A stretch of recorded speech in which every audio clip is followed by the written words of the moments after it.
Magandang araw mga kaibigan. Bigyan natin ng reaction opinion itong post ni Joey De Bebre. Sabi niya, case build up pa lang si NBI sa grave threat. So, wala pa silang kaso. May impeachment complaint na sila pero wala pa palang ebidensya. Paano ba yan? Akala ko natukoy na. Akala ko natukoy na ang hitman daw ni hired by BP Sara. So, ito po, I believe, update po ito sa nagaganap na hearing sa Kamara. Nakasalang si NBI Director at ito ang summary update na ibinigay sa atin ni Joey De Vibre na ang status ngayon is case build up pa lang. Ina-ascertain, iniimbestigan ng NBI sino yung mga posibleng tao na hinire ni BP Sara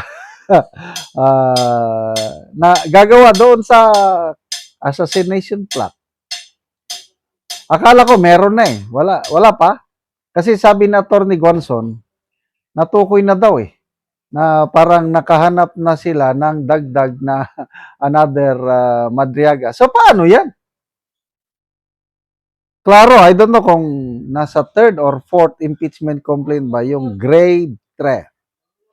So, ang material evidence is yung press con ata ni BP Sara yun eh. Kasi tinanong siya, ano ang masasabi mo sa Oplan Romanov? Tama ba ko? Correct me if I'm wrong ha, kasi yun ang kumakalat noon na balita na mayroong Oplan Romanov na mayroong masamang intensyon para tumbahin si BP Sara, yung Oplan Romanov. Nanganganib ang buhay ng BP Sara. So, question yun. So, si BP Sara, sinagot lang niya yung tanong ng media tungkol sa banta sa Kayamboy. Kaya sabi niya, ito na yung conditional threat.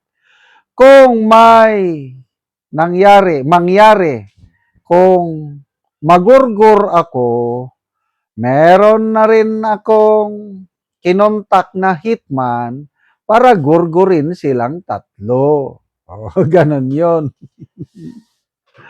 Kaya hanggat wala silang maipapakita na hitman, walang tatayong testigo na hitman, palagay ko, mahinang kaso. Basura yan kung sa korte pa.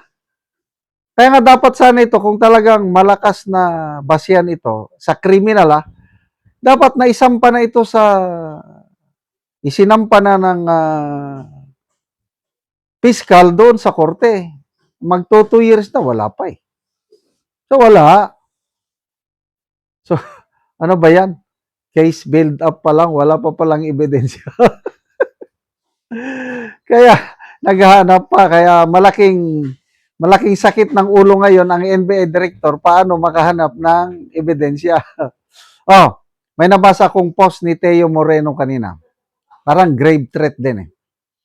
Panahon ni Tatay Digong, parang may nag-post na isang tao, netizen, pinost niya sa kanyang social media page na magbibigay siya ng malaking pabuya. I am not sure of the amount, parang 5 million or 50 million sa sino mang tao na makagurgor kay PRRD. Ayun, klaro yun. Klaro na grave threat. So, anong nangyari? Ang NBI, inaresto yung tao na yun, natukoy nila. Panahon ni Tatay Digong ito naaresto yung tao.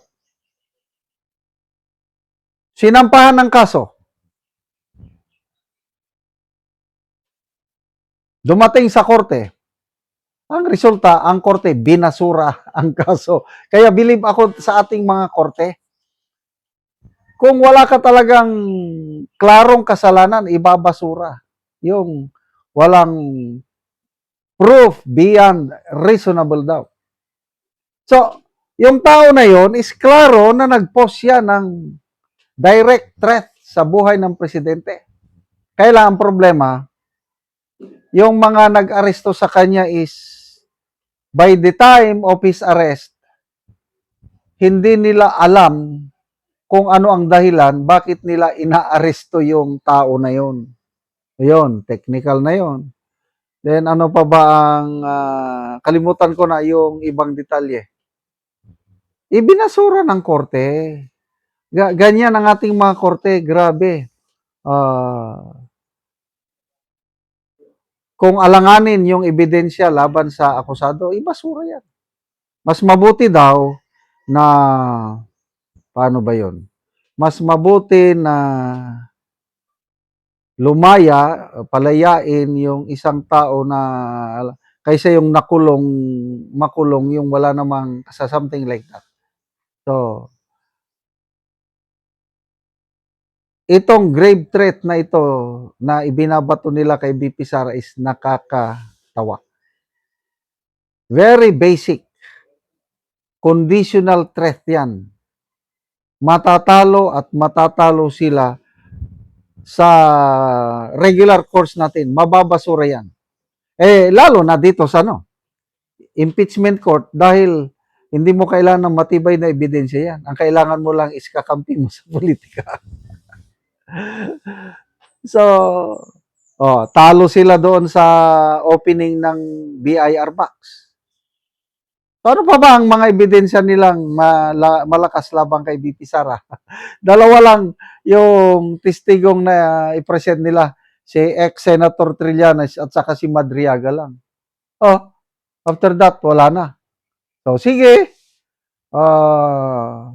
Last na i-monitor natin yung botohan. May probable cause o wala? I hope I am wrong. Kailang sa tingin ko, magkakaroon ng probable cause yan at iaakyat na nila sa plenaryo. May 4 or 5 ata ang plenaryo. Yun, magbubutuhan ng mga kongresista. Salamat mga kaibigan sa inyong pagsubaybay sa channel na ito. Nakakatulong kayo ng malaki sa tribong Talandig ng Bukidnon dahil ang sweldo natin sa channel na ito is pantulong po sa tribo.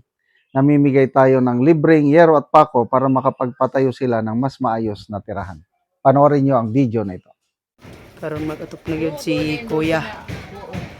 Kuhaon na niya ang yero nga tayo buslot ni nanay daw.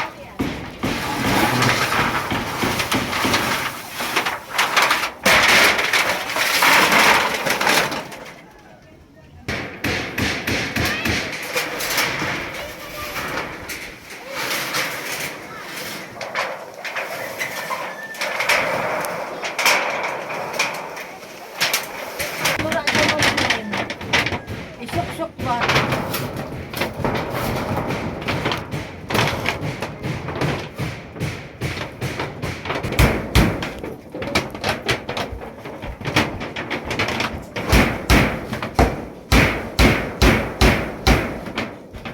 Karon naman na gyud ang pag-atok ni Kuya. Balay. So maayo na gyud nga tan-awon. Kadili naman ingon pareha ganina nga buslot. Karon naman na gyud sa pag-atop. So maayo na nga tan-awon dili na pareha ganina nga mabuslot. Salamat sa Ginoo nga ining kuan hinabang o kuan padi na sa nagkuan ani daghang salamat. Inaot unta mo para ning hinabang kay daghang pang nagkinahanglan pareha sa amo Oo. pobre. Pila kuya imong anak? Isa Isa pa. So unsa imong trabaho karon niya?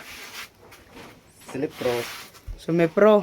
o, So kada adlaw kada ka trabaho. o taga adlaw. Domingo ang may trabaho po. Domingo pahulay. So makasuporta na sa imong mga anak kuya. Suporta mo yun. Ura gyud pagpalit og bugas unsa pa di kinahanglan Bugas ra gyud ang mga kuan kuya, mga port. bugas ra gyud. Sa panangyero kuya nga pangatop. So Wa na gyud mabajitan. Wala na nabadjitan. So igo lang sa pagkaon imong trabaho kuya. Igo ra gid sa pagkaon napagid binulan nga motor Oh, salamat kayo kuya.